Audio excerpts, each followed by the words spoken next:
libo rin. Parang nagbili rin siya, pero wala na siyang gastos.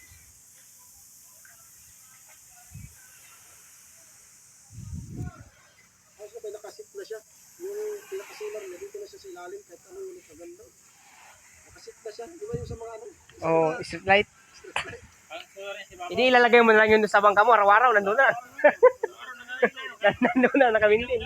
Kahit hindi ka maglaot, nag-ailaw yun. Pangit man yun ano.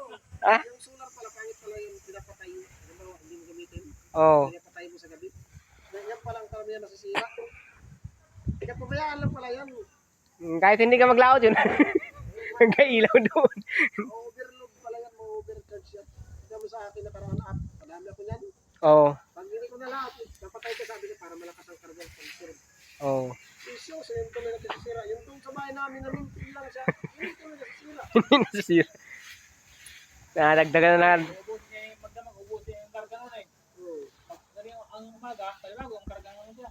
Hindi ka tulad nung patay mo. I-charge na naman siya, kaya puno pa, mag-i-charge ka na. Na-charge siya, tapos yun, matutulog siya, ma-overcharge siya. Hindi siya masisira.